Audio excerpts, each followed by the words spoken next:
Hey, so today we're going to look at High and Dry by Radiohead. It's a cracking song, but apparently they didn't want to release because they thought it sounded too much like a Rod Stewart tune, and it just wasn't their thing.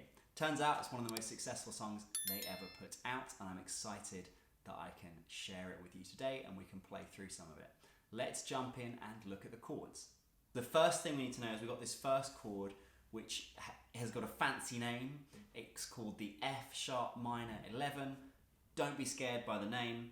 To play it, it's not that bad at all. So we're going to take our middle finger on string 6, our third finger on string 4, fret 2, they're both on fret 2, and our pinky is on string 3, fret 2, all on fret 2. And then we're going to strum all the strings. It's no problem to strum all those strings, but we need to make sure our middle finger is touching string 5 because we don't want to hear that. So if I go through the strings one at a time, we should hear this. So nothing on the string.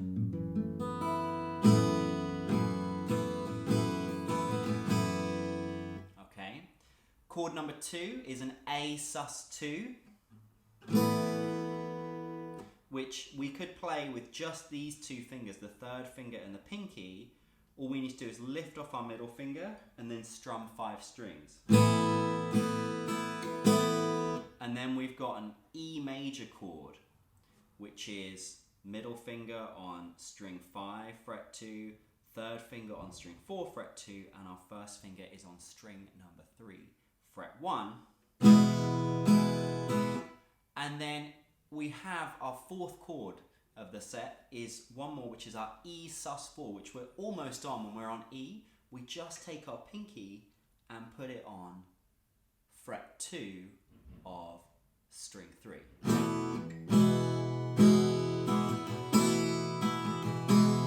And he just goes there a few times in the song, each time you go around to it. You'll hear it as we go through in a second. So those are our 4 chords. We've got the F sharp minor 11, we'll call it F sharp minor for the moment. We've got our A sus2, we've got our E chord, and we've got our E sus4. Let me come in close and show you what those look like up close. This is the F sharp minor 11.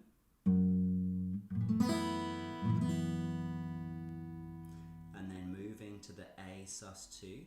And then E. sus4, and then it does go back to E, it pulls off that.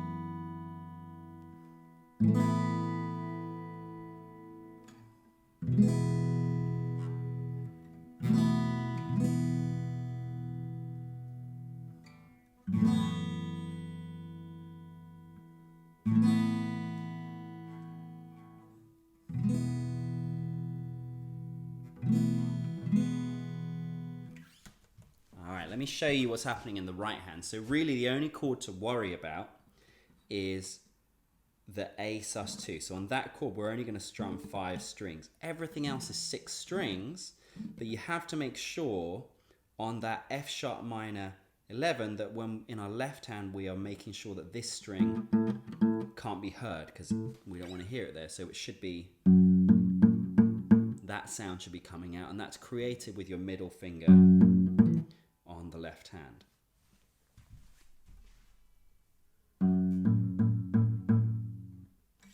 Okay, so let's hear what those sound like in context in the song. So if I give us a slow count, you can hear those chords go through. So 1, 2, 3, 4. 1, 2, 3, 4. 1, 2, 3, 4. 1, 2, 3, 4. 1, 2, 3, 4. 1, 2, 3. F sharp minor. A sus2. E. sus4 hits on the B4. And then back to the E. Cool, so what you can hopefully hear there is we've got a whole bar, which means 4 counts of the F sharp minor 11. Then we've got a whole bar of A sus2. Then we've got 3 beats of an E major chord. 1, 2, 3. And on the fourth beat of that third bar, we hit the E sus4, just for that one beat. And then the very last bar is all E major. So I'm going to focus on the E major and E sus4 bit, just so you can hear those two bars. So it's going to go E, 2, 3, sus4, and then straight back to the E. Okay, I'll play it for you so you can hear. So 1, 2, 3, 4. 1, 2, 3, 4. 1, 2, 3, 4. 1, 2, 3, 4. So my pinky just goes down for that one beat and then off again. Now that can be a bit tricky. So what I want to let you know is that it's not going to ruin the song if you just don't play the E sus4. I think it's a cool part of the song. Obviously, if you were doing a full-on cover of it, you probably want it in there. But if you just want to kind of have a play of the song, it's going to be recognizable without the E sus4 in there. But it's only on that one beat. So it's good practice for the pinky getting on and off. But again, it's not going to ruin the song if you can't play it. Okay, so let's take a look now at the strumming pattern for this song.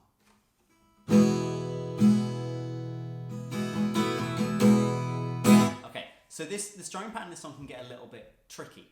And my first tip with this is focus on trying to get the pulse down first and those chord changes in the right place, because I'll recognize the song with just the chords and the timing long before I recognize whether you have the right strumming pattern or not.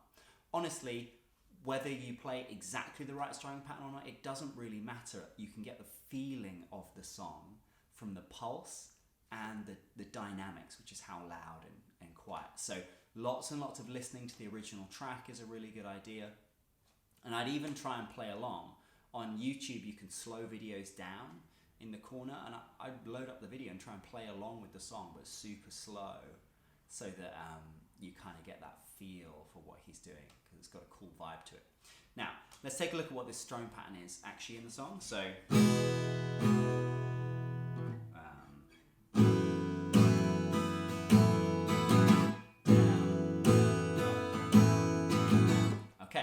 so what we've got going on here is we've got down, down, up, up, down. That's the first bit. Down, down, up, down.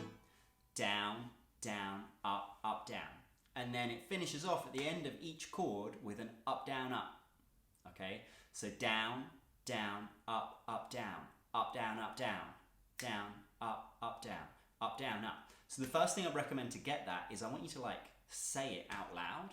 Or you can just make duh sounds, like duh, duh, duh, duh, duh, duh, duh, duh, duh, duh, duh, duh, duh, duh, duh, duh. And I always think if you can't sing it with your mouth, there's no way you're going to get the rhythm on the guitar. So if I was working with you one-on-one or in person, I would make you sing this rhythm back at me, and when you can sing it, I get you to play it on the guitar, okay?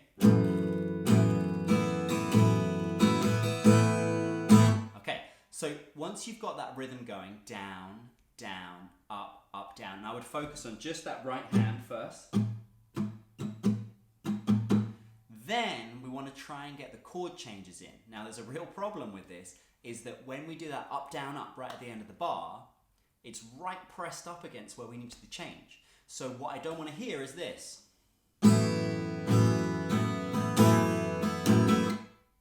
Pause. New chord as you change with that left hand, okay? So the way you deal with that is we need to begin disconnecting our right and left hands in your head.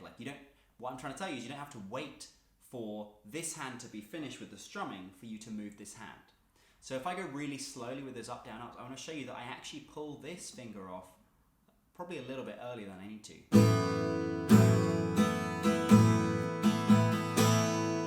Yeah, it came off probably just in... It's hard for me to work out exactly well, but somewhere in those last 4 beats, this hand just pulls off, so I'm ready for the start of the next bar. And then when I go to the E, it's even more important that my hand moves early. So this is the A sus. So that last upstroke, up, down, up, my hand was in the air, and what you heard was that, which sounds awful on its own, but in the middle of a chord progression, right at the end of a chord, you don't hear it at all.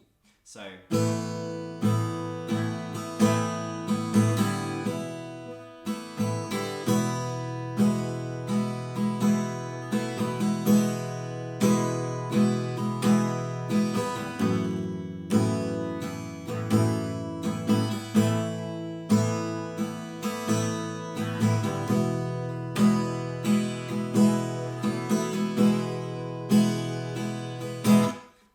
cool. I hope you enjoyed the lesson today. If you want to look at more easy songs to play on the guitar, I've put some here and here for you. See you next time.